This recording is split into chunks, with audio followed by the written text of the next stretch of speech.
Assalamualaikum warahmatullahi wabarakatuh. Perkenalkan, nama saya Azizah Ramadhani dari Prodi Keperawatan Poltekkes Kemenkes Pangkal Pinang dari tingkat 1B dengan NIM 2414400108. Nah, di sini saya ingin menjelaskan beberapa materi yang terdapat di mata kuliah EKHK. Yang pertama ada materi tentang Undang-Undang Republik Indonesia Nomor 17 Tahun 2023 tentang kesehatan. Nah, bahwa negara menjamin hak setiap warga negara untuk mewujudkan kehidupan yang baik, sehat, serta sejahtera, melindungi segenap bangsa Indonesia dan seluruh tumpah darah sebagaimana diamanatkan dalam Undang-Undang Dasar Negara Republik Indonesia tahun 1945. Kesehatan adalah keadaan sehat seseorang, baik secara fisik, jiwa, maupun sosial, dan bukan sekedar terbebas dari penyakit untuk memungkinkan hidup produktif. Upaya kesehatan adalah segala bentuk kegiatan atau serangkaian yang dilakukan secara terpadu dan berkesinambungan untuk memelihara dan meningkatkan derajat kesehatan masyarakat dalam bentuk promotif, preventif, kuratif, rehabilitatif, dan paliatif oleh pemerintah pusat, pemerintah daerah, atau masyarakat. Nah, selanjutnya yang kedua ada materi Undang-Undang Republik Indonesia Nomor 38 Tahun 2014 tentang keperawatan.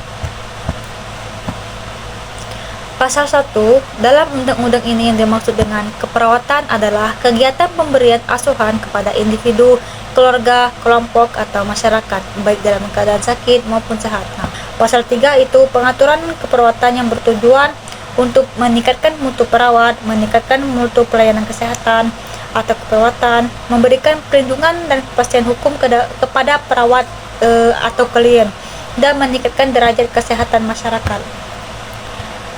Pasal 4 itu jenis perawat terdiri atas perawat profesi dan perawat vokasi.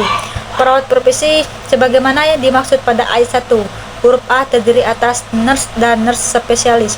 Ketentuan lebih lanjut mengenai jenis perawat sebagaimana dimaksud pada ayat 1 dan ayat 2 diatur dengan peraturan menteri. Nah, pasal 5 pendidikan tinggi keperawatan terdiri atas pendidikan vokasi, pendidikan akademik, dan pendidikan profesi. Pasal 6 yaitu pendidikan vokasi sebagaimana dimaksud dalam pasal 5 huruf A merupakan program diploma keperawatan. Pendidikan vokasi sebagaimana dimaksud dengan pasal 5 huruf A paling rendah adalah program diploma 3 keperawatan. Pasal 7 yaitu pendidikan akademik sebagaimana dimaksud dengan pasal 5 huruf B terdiri atas program sarjana keperawatan, program magister keperawatan, dan program doktor keperawatan. Pasal 8 pendidikan profesi sebagaimana dimaksud dengan pasal 5 huruf C terdiri atas program profesi keperawatan dan program spesialis keperawatan. Pasal 9 itu pendidikan tinggi keperawatan sebagaimana dimaksud dalam pasal 5 diselenggarakan oleh perguruan tinggi yang memiliki izin penyelenggaraan sesuai dengan ketentuan peraturan perundang-undangan. Perguruan tinggi sebagaimana dimaksud pada ayat 1 dapat berbentuk universitas, institut, sekolah tinggi, politeknik, atau akademi. Pasal 10 yaitu perguruan tinggi keperawatan diselenggarakan oleh pemerintah atau masyarakat sesuai dengan ketentuan peraturan perundang-undangan. Nah, pasal 18 yaitu perawat yang menjalankan praktik keperawatan wajib memiliki STR. STR sebagaimana dimaksud pada ayat 1 diberikan oleh Konsil Keperawatan setelah memenuhi persyaratan. Persyaratan sebagaimana dimaksud pada ayat 2 meliputi memiliki ijazah pendidikan tinggi keperawatan, memiliki sertifikat kompetensi atau sertifikat profesi, memiliki surat keterangan sehat fisik dan mental, memiliki surat pernyataan telah mengucapkan sumpah atau janji profesi, dan membuat pernyataan mematuhi dan melaksanakan ketentuan etika profesi. STR berlaku selama 5 tahun dan dapat diregistrasi ulang setiap 5 tahun. Persyaratan untuk registrasi ulang sebagaimana dimaksud pada ayat 4 meliputi memiliki STR lama, memiliki sertifikat kompetensi atau sertifikat profesi, memiliki surat keterangan sehat fisik dan mental, serta membuat pernyataan mematuhi dan melaksanakan ketentuan etika profesi.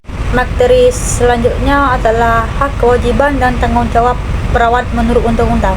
Undang-undang ini memuat pengaturan mengenai jenis perawat, pendidikan tinggi keperawatan, registrasi, izin praktik, dan registrasi ulang. praktik keperawatan, hak dan kewajiban bagi perawat dan klien. Kelembagaan yang terkait dengan perawat seperti organisasi, profesi, kolegium, dan konsil. Pengembangan, pembinaan, dan pengawasan bagi perawat serta sanksi administrasi. Ini dijelaskan pada Undang-Undang Nomor 38 Tahun 2014. Nah, selanjutnya ada materi tentang pengertian hukum kesehatan dan perawatan. Hukum kesehatan adalah semua peraturan hukum yang berhubungan langsung pada pelayanan kesehatan dan penerapannya pada hukum perdata, hukum administrasi, dan hukum pidana. Undang-Undang Kesehatan Nomor 23 Tahun 1992. Hukum kesehatan merupakan suatu spesialisasi dari ilmu hukum yang ruang lingkupnya meliputi segala peraturan perundang-undangan di sektor pemilihan kesehatan. Dan hukum keperawatan yaitu segala peraturan perundang-undangan yang mengatur tentang asuhan keperawatan terhadap klien dalam aspek perdata, hukum pidana, dan hukum administrasi sebagai bagian dari hukum kesehatan. Nah, materi selanjutnya adalah tujuan pengaturan hukum pemelihara dan kesehatan. Tujuan pengaturan hukum pemeliharaan dan kesehatan ini adalah untuk menjamin akses terhadap layanan kesehatan yang berkualitas, aman, dan terjangkau. Hukum kesehatan mendorong peningkatan kualitas layanan kesehatan melalui regulasi yang ketat terhadap tenaga kesehatan, fasilitas kesehatan, dan obat-obatan.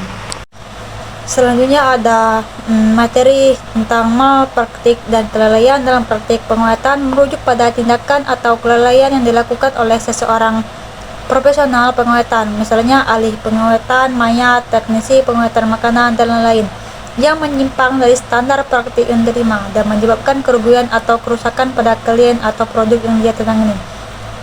Perbedaan antara malpraktik dan kelalaian terletak pada unsur kesengajaan. Malpraktik seringkali menyertakan unsur kesengajaan atau ketidakhati-hatian yang berat, sedangkan kelalaian lebih menekankan pada kegagalan memenuhi standar kewajaran.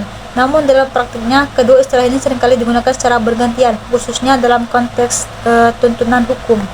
Selanjutnya ada faktor yang mempengaruhi terjadinya malpraktik dan kelalaian dalam praktik konservasi, baik yang berkaitan dengan faktor manusia maupun faktor lingkungan. Berikut ada beberapa faktor tersebut dikelompokkan untuk memudahkan pemahaman. Yang pertama, faktor manusia. Kurangnya kompetensi dan keahlian, kurangnya pelatihan, pendidikan, atau pengalaman yang memadai dalam teknik konservasi yang tepat dapat menyebabkan kesalahan dalam penanganan artefak atau objek yang dikonservasi. Ini termasuk ketidakmampuan dalam memilih bahan kimia yang sesuai, teknik restorasi yang salah, atau kurangnya pemahaman tentang sifat material yang dikonservasi. Kurangnya perhatian dan ketelitian, keteladaran, kurangnya fokus, dan kurangnya ketelitian dalam menjalankan prosedur konservasi dapat menyebabkan kesalahan fatal. Contohnya, penggunaan alat yang tidak steril, kesalahan dalam pengukuran bahan kimia, atau kurangnya dokumentasi yang cermat. Tekanan waktu dan sumber daya yang terbatas. Tekanan untuk menyelesaikan proyek konfirmasi dalam waktu singkat atau dengan anggaran yang terbatas dapat menyebabkan pengambilan keputusan yang terburu-buru dan kompromi terhadap standar kualitas. Hal ini dapat meningkatkan risiko kesalahan dan kelalaian. Kurangnya komunikasi dan koordinasi. Kurangnya komunikasi yang efektif antara tim, konservator, kurator, atau pihak terkait lainnya dapat menyebabkan kesalahpahaman dan kesalahan dalam proses konservasi. Kelelahan dan stres.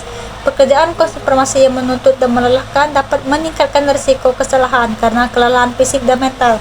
Stres juga dapat mempengaruhi pengambilan keputusan dan konsentrasi.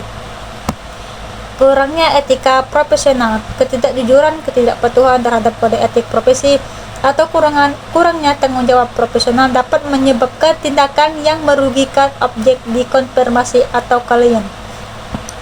Kurangnya pemahaman tentang material, ketidaktahuan atau kurangnya pengetahuan mendalam tentang sifat-sifat material dari objek yang dikonfirmasi, misalnya jenis kayu, logam, tekstil, dan lain-lain, dapat menyebabkan pemilihan teknik konservasi yang tidak tepat dan merusak objek. Materi selanjutnya adalah perawat sebagai advokat klien. Klien memiliki tanggung jawab dan peran penting dalam praktik perawatan profesional. Perawat advokasi ini memerlukan pemahaman yang mendalam tentang etika keperawatan, hukum kesehatan, dan hak-hak pasien.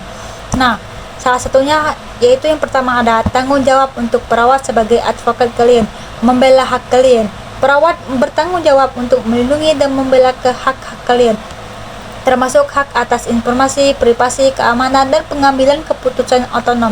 Ini berarti perawat harus memastikan kalian mendapatkan informasi yang lengkap dan akurat tentang perawatan mereka, serta membantu mereka memahami pilihan perawatan yang tersedia dan konsekuensinya.